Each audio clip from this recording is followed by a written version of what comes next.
Teman-teman, hari ini yang saya bahas tentang pasangan terviral di TikTok H-3 batal menikah karena si perempuan meminta mahar sertifikat rumah. Menurut keterangan perempuan ini, bahwa si laki-lakinya pernah bilang kalau nanti menikah sudah ada rumah untuk ditempati. Tapi si perempuannya ini ingin rumah tersebut sertifikatnya masuk dicantumkan di maharnya. Nah, yang membuat kita menjadi kurang tahu ya, apakah kalau mahar itu dicantumkan, apakah hal itu bisa dikatakan milik dari si perempuan secara hukumnya, ataukah bagaimana? Nah, mungkin keberatan dari pihak laki-lakinya itu, rumah itu silakan ditempati, tapi rumah itu tidak dimasukkan di dalam mahar, karena kalau mahar berarti kan sudah memberi rumah. Mungkin juga rumah itu adalah rumah keluarga dan lain sebagainya. Makanya banyak pertimbangan-pertimbangan yang pada akhirnya bubar jalan di tempat. Ya, seperti itu. Mari kita ungkap di sini. Saya tidak membahas masalah-masalah yang melatar belakangi perkara mereka gagal pernikahan, tapi saya ingin melihat prediksi dari nasib mereka ke depannya tentang asmaranya. Saya cari tahu fotonya dulu ya, teman. Bagaimanakah nasib Rian Dono ke depannya?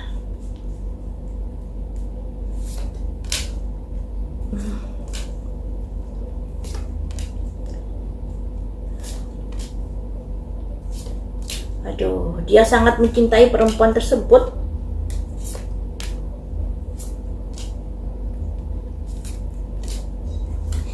Ada simbol rasa cintanya pada perempuan tersebut sangat begitu besar. Ada kartun The Empress, sangat besar sekali. Tapi ada perubahan yang begitu cepat yang membuat terjadinya sebuah pertengkaran. Nah, perubahan yang begitu cepat ini terkait dengan si perempuannya yang meminta sertifikat rumah dijadikan mahar. Nah, di sini sebenarnya laki-laki itu sangat mencintai perempuan tersebut.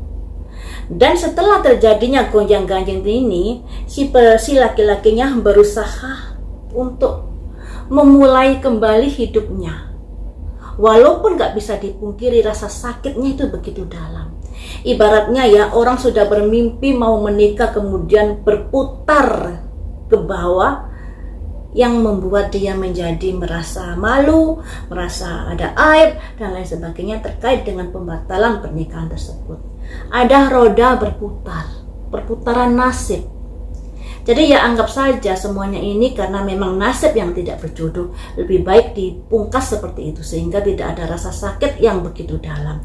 Dan di sini dia berusaha untuk bisa sabar legowo.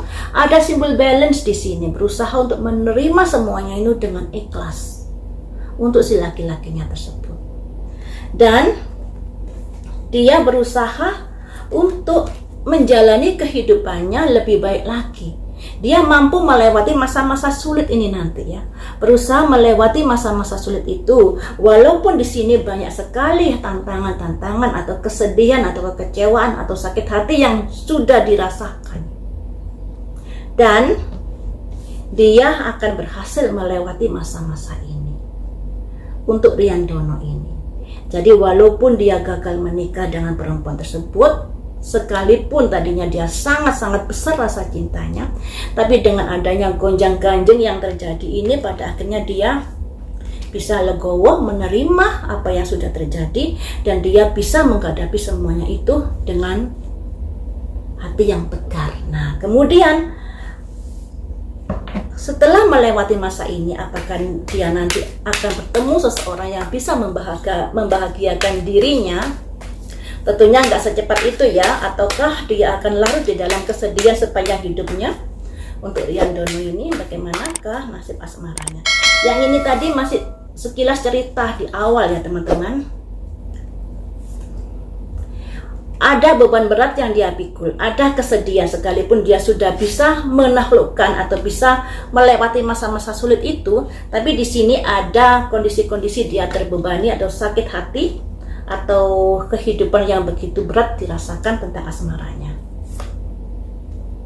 Ada raja bawa tongkat di sini, sebuah mandat, sebuah kepercayaan dan lain sebagainya. Bagaimana kan nasib asmaranya? Ada pengorbanan di sini. Akan ada seseorang yang datang nantinya, tapi di sini juga ada kondisi-kondisi di mana dia masih larut dengan kekecewaannya, enggan untuk menjalin sebuah hubungan. Jadi teman-teman, setelah melewati masa-masa sulit itu, ada di mana si Riandono ini masih berusaha untuk bisa menerima semuanya itu dengan lapang dada. Tapi yang namanya move on itu tidak semudah yang dibayangkan atau yang kita bayangkan. Karena di sini cenderung ada kondisi-kondisi di mana Riandono ini akan mengalami masih butuh waktu untuk bisa bangkit lagi ternyata. Karena di sini ada keengganan untuk menjalin hubungan dengan seorang wanita, kemudian di sini lebih nyaman menyendiri dan lain sebagainya seperti itu.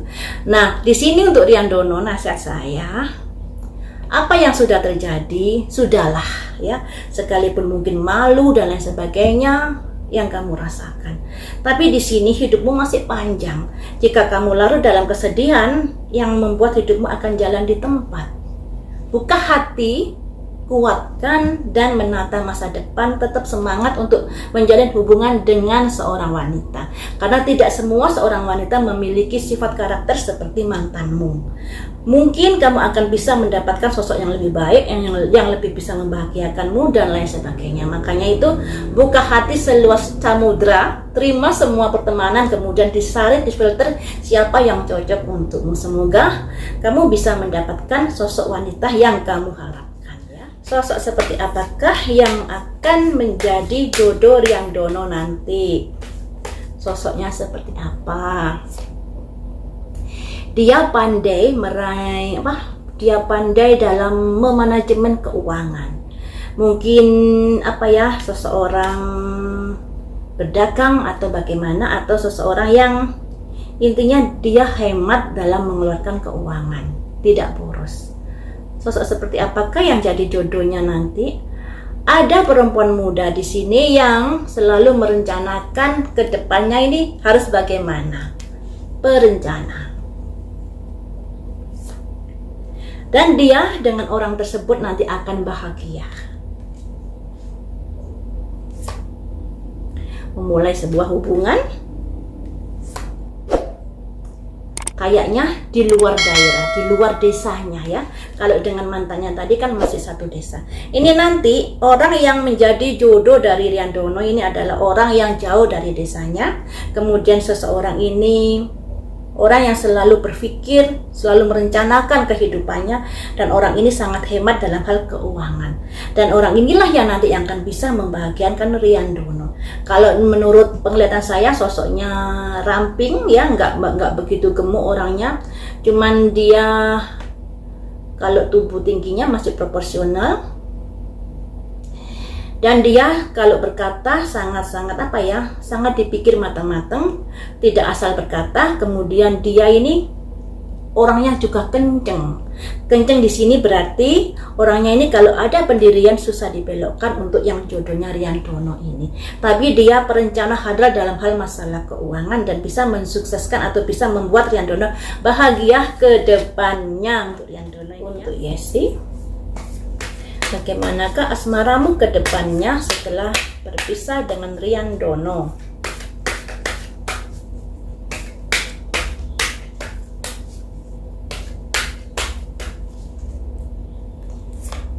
Ada simbol dia berusaha untuk mengoptimalkan kembali ya.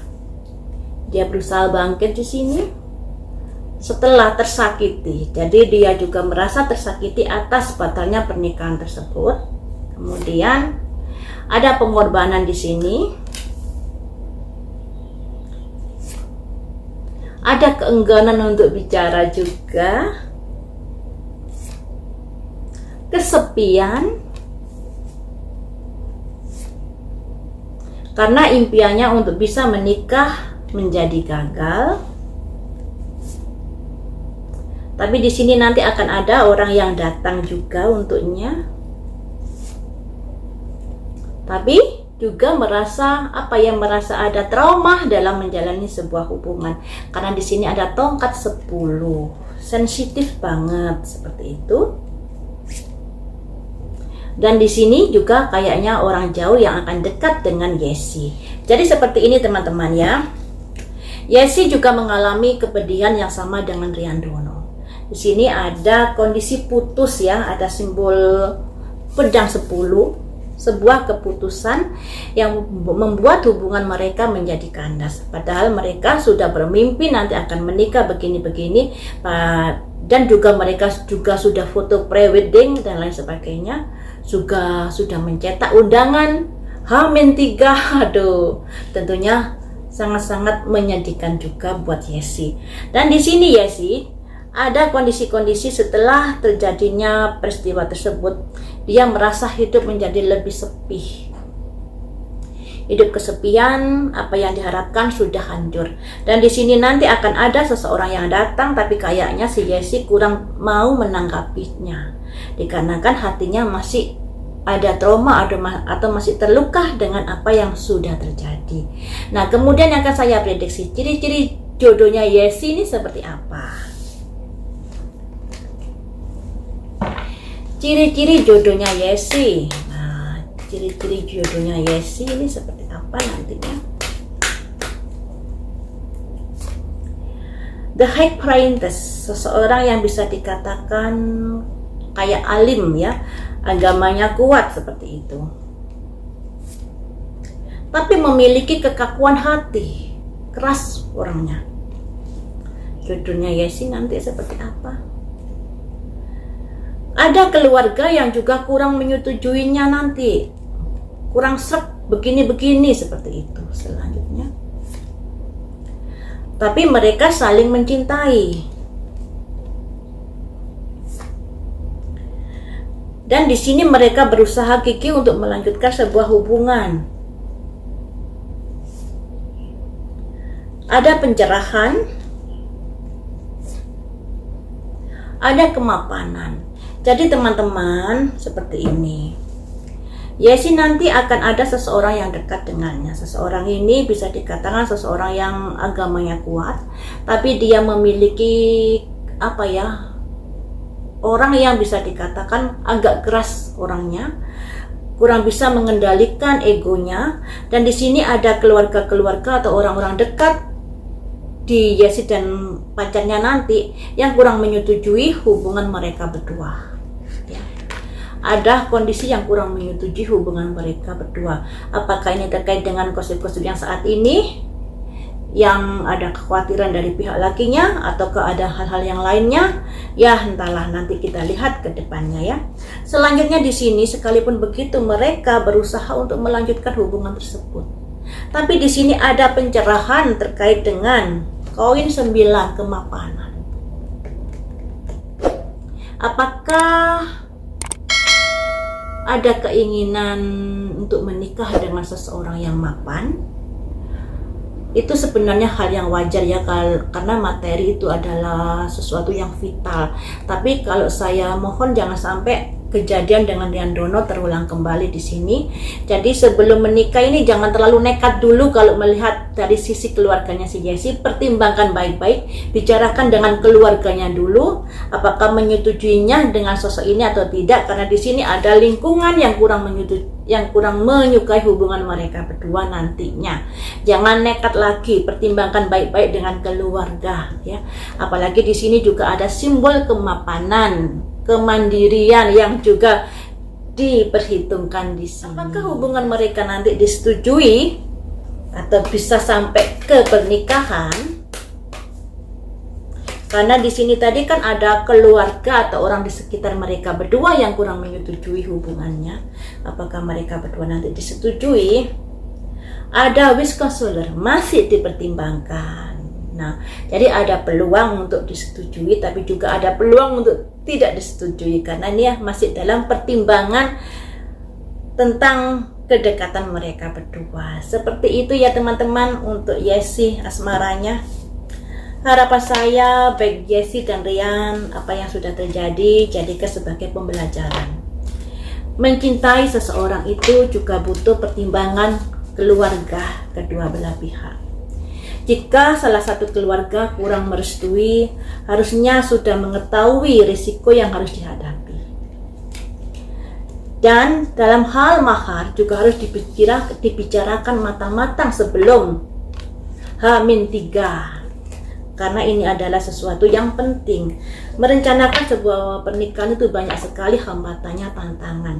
Terutama keluarga ini juga stres karena apa ya, sudah merencanakan pestanya nanti gimana, tentunya pikiran terpusat dan gampang amarah, gampang terpancing emosinya. Makanya kalau sudah H-1, H-2, H-3, lebih baik fokus pada rencana yang ada. Jangan memunculkan rencana-rencana baru yang pada akhirnya membuat dari pihak satunya menjadi gregetan. Karena untuk merencanakan sebuah pernikahan itu tidak gampang. Keluar duit banyak untuk ini, untuk itu, dan pikiran juga terposir, stres setengah mati. Makanya harus saling menyadari, pertimbangkan atau berpikir jauh-jauh ke depan, sehingga H-1, H-2, H-3 tinggal menjalankan rencananya. Jangan sampai bermunculan rencana-rencana baru yang pada akhirnya membuat hubungan menjadi gulung tikar seperti yang terjadi pada mereka berdua. Seperti itu teman-teman, semoga saja mereka segera mendapatkan jodohnya yang terbaik untuk mereka. Lain waktu kita sambung lagi dengan prediksi yang lain.